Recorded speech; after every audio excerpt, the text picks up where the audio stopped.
कहानी ईद का। रमज़ान के पूरे 30 रोज़ों के बाद ईद आई है। कितना मनोहर, कितना सुहावना प्रभात है। वृक्षों पर कुछ अजीब हरियाली है, खेतों में कुछ अजीब रौनक है, आसमान पर कुछ अजीब लालिमा है। आज का सूर्य देखो कितना प्यारा है, कितना शीतल है, मानो संसार को ईद की बधाई दे रहा है। गांव में कितनी हलचल है, ईदगाह जाने की तैयारियां हो रही हैं। किसी के कुर्ते में बटन नहीं है, पड़ोस के घर से सुई धागा लाने को दौड़ा जा रहा है। किसी के जूते कड़े हो गए हैं, उनमें तेल डालने के लिए तेली का घर भागा जाता है। जल्दी जल्दी बैलों को सानी पानी दे दें, ईदगाह से लौटते लौटते दोपहर हो जाएगी। 3 कोस का पैदल रास्ता, फिर सैकड़ों आदमी से मिलना भेंट करना, दोपहर के पहले लौटना असंभव है। लड़के सबसे ज्यादा प्रसन्न हैं। किसी ने 1 रोजा रखा है, वह भी दोपहर तक, किसी ने 1 भी नहीं। लेकिन ईदगाह जाने की खुशी उनके हिस्से की चीज है। रोजे बड़े बूढ़ों के लिए होंगे, उनके लिए तो ईद है। रोज ईद का नाम रटते थे, आज वह आ गई। अब जल्दी पड़ी है कि लोग ईदगाह क्यों नहीं चलते। इन्हें गृहस्थी की चिंताओं से क्या प्रयोजन। सिवैयों के लिए दूध और शक्कर घर में है या नहीं, इनकी बला से ये तो सिवैयां खाएंगे। वह क्या जाने कि अब्बा जान क्यों बदहवास चौधरी कायम अली के घर दौड़े जा रहे हैं। उन्हें क्या खबर कि चौधरी आज आंखें बदल ले तो यह सारी ईद मुहर्रम हो जाए। उनकी अपनी जेबों में तो कुबेर का धन भरा हुआ है, बार बार जेब से अपना खजाना निकाल कर गिनते हैं और खुश होकर फिर रख लेते हैं। महमूद गिनता है 1 2 10 12, उसके पास 12 पैसे हैं। मोहसिन के पास 1 2 3 8 9 15 पैसे हैं। इन्हीं अनगिनत पैसों में अनगिनत चीजें लाएंगे, खिलौने, मिठाइयाँ, बिगुल, गेंद, जाने क्या क्या। और सबसे ज्यादा प्रसन्न है हामिद। वह 4-5 साल का गरीब सूरत वाला दुबला पतला लड़का, जिसका बाप गत वर्ष हैजे की भेंट हो गया और माँ न जाने क्यों पीली होती होती एक दिन मर गई। किसी को पता न चला कि क्या बीमारी है।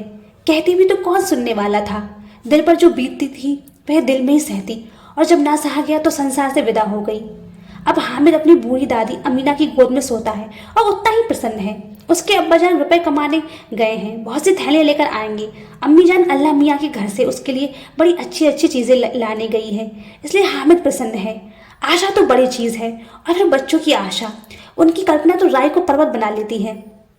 हामिद के पाँव में जूते नहीं, सिर पर एक पुरानी धुलाई टोपी जिसका गोटा काला पड़ गया है, फिर वह प्रसन्न है। जब उसके अब्बा जान थैलियां और अम्मी जान नियामतें लेकर आएंगी तो वह दिल के अरमान निकाल लेगा। तब देखेगा महमूद, मोहसिन, नूरे और सम्मी कहाँ से उतने पैसे निकालेंगे। अभागिनी अमीना अपनी कोठरी में बैठी रो रही है। आज ईद का दिन और उसके घर में दाना नहीं। आज आबिद होता तो क्या ईद इस तरह आती और चली जाती। इस अंधकार और निराशा में वह डूबी जा रही है। किसने बुलाया था इस निगोड़ी ईद को। इस घर में उसका काम नहीं, लेकिन हामिद, उसे किसी के मरने जीने से क्या मतलब। उसके अंदर प्रकाश है, बाहर आशा। विपत्ति अपना सारा दल बल लेकर आए, हामिद की आनंद भरी चितवन उसका विध्वंस कर देगी। हामिद भीतर जाकर दादी से कहता है, तुम डरना नहीं अम्मा, मैं सबसे पहले जाऊंगा, बिल्कुल न डरना। गांव से मेला चला और बच्चों के साथ हामिद भी जा रहा था। कभी सबके सब दौड़कर आगे निकल जाते, फिर किसी पेड़ के नीचे खड़े होकर साथ वालों का इंतजार करते। ये लोग इतने धीरे क्यों चल रहे हैं। हामिद के पैरों में तो जैसे पर लग गए हैं, वह कभी थक सकता है। शहर का दामन आ गया। सड़क के दोनों ओर अमीरों के बगीचे हैं, पक्की 4 दीवारी बनी हुई है, पेड़ों में आम और लीचियां लगी हुई हैं। कभी कभी कोई लड़का कंकड़ उठाकर आम पर निशान लगाता है। माली अंदर से गाली देता हुआ निकलता है। लड़के वहां से एक फलांग पर हैं, खूब हंस रहे हैं। माली को कैसे उल्लू बनाया। अब बस्ती घनी होने लगी थी। ईदगाह जाने वालों की टोलियां नजर आने लगी। एक से एक भड़कीले वस्त्र पहने हुए हैं, कोई इक्के तांगे पर सवार, कोई मोटर पर। सभी इत्र में बसे, सभी के दिलों में उमंग। ग्रामीणों का वह छोटा सा दल अपनी विपन्नता से बेहतर संतोष और धैर्य मगन चला जा रहा था। बच्चों के लिए नगर की सभी चीजें अनोखी थी। जिस चीज की ओर ताकते ताकते ही रह जाते, और पीछे से बार बार हॉर्न की आवाज होने पर भी ना चेतते। हामिद तो मोटर के नीचे जाते जाते बचा। सहसा ईदगाह नजर आया। ऊपर इमली के घने वृक्षों की छाया है, नीचे पक्का फर्श है जिस पर जाजिम बिछा हुआ है, और रोजेदारों की पंक्तियां एक के पीछे एक न जाने कहाँ तक चली गई हैं। पक्की जगत के नीचे तक, जहाँ जाजिम भी नहीं है। नए आने वाले आकर पीछे की कतार में खड़े हो जाते हैं। आगे जगह नहीं है। यहाँ कोई धन और पद नहीं देखता। इस्लाम की निगाह में सब बराबर हैं। इन ग्रामीणों ने वजू किया और फिर पिछली पंक्ति में खड़े हो गए। कितना सुंदर संचालन है, कितनी सुंदर व्यवस्था। लाखों सर एक साथ सजदे में झुक जाते हैं, फिर सबके सब एक साथ खड़े हो जाते हैं, एक साथ झुकते हैं और एक साथ घुटनों के बल बैठ जाते हैं। कई बार यही क्रिया होती है, जैसे बिजली की लाखों बत्तियां एक साथ प्रदीप्त हों और एक साथ बुझ जाएं और यही क्रम चलता रहे। कितना अपूर्व दृश्य था, जिसकी सामूहिक क्रियाएं, विस्तार और अनंतता हृदय को श्रद्धा, गर्व और आत्मा आनंद से भर देती थी। मानो भारतरत्न की यह सूत्र इन समस्त आत्मा को एक लड़ी में पिरोए हुए है। नमाज खत्म हुई, लोग आपस में गले मिले, तब मिठाई और खिलौनों की दुकान पर धावा होता है। ग्रामीणों का यह दल इस विषय में बालकों से कम उत्साही नहीं है। यह देखो हिंडौला है, 1 पैसे देकर जाओ, कभी आसमान पर जाते हुए मालूम होंगे, कभी जमीन पर गिरते हुए। चरखी है, लकड़ी के हाथी, घोड़े, ऊंट छड़ों से लटके हुए, 1 पैसा देकर बैठ जाओ और 25 चक्करों का बजा लो। महमूद और मोहसिन, नूरे और सम्मी इन घोड़ों और ऊँटों पर बैठते हैं। हामिद दूर खड़ा है, 3 ही पैसे तो हैं उसके पास। अपने कोष का 1/3 जरा सा चक्कर खाने के लिए वह नहीं दे सकता। खिलौने के बाद मिठाइयाँ आती हैं। किसी ने रेवड़ियाँ ली हैं, किसी ने गुलाब जामुन, किसी ने सोहन हलवा मज़े से खा रहे हैं। हामिद बिरादरी से पृथक है। अब हाके के पास 3 पैसे हैं, क्या नहीं कुछ लेकर खाता। ललचाई आंखों से सबकी ओर देखता है। मिठाइयों के बाद कुछ दुकानें लोहे की चीज़ों की हैं, कुछ गिलिट और नकली गहनों की। लड़कों के लिए यहाँ कोई आकर्षण न था, वह सब आगे बढ़ जाते हैं। हामिद लोहे की दुकान पर रुक जाता है। कई चिमटे रखे हुए थे। उसे ख्याल आया, दादी के पास चिमटा नहीं है। तवे से रोटियां उतारती हैं तो हाथ जल जाता है। अगर वह चिमटा लेकर दादी को दे दे तो वह कितनी प्रसन्न होगी। फिर उनकी उंगलियां कभी न जलेंगी।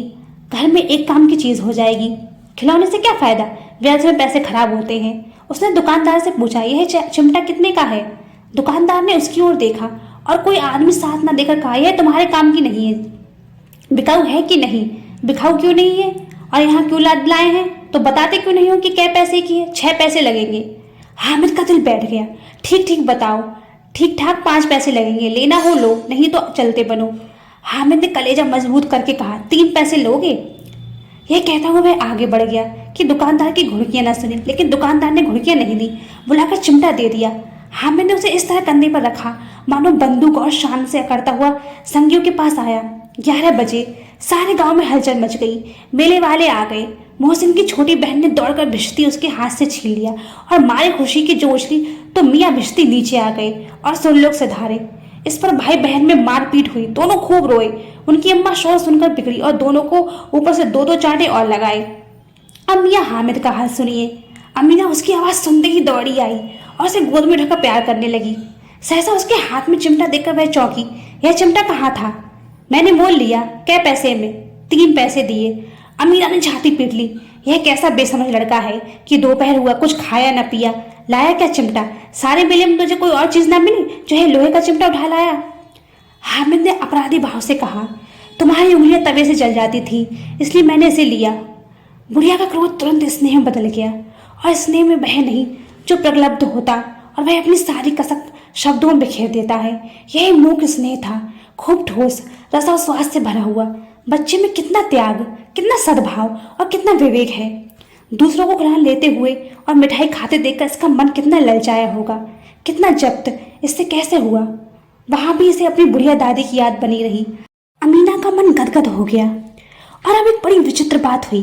हामिद के इस चिमटे से विचित्र। बच्चे हामिद ने बूढ़े हामिद का पार्ट खेला था। बुढ़िया अमीना बालिका अमीना बन गई।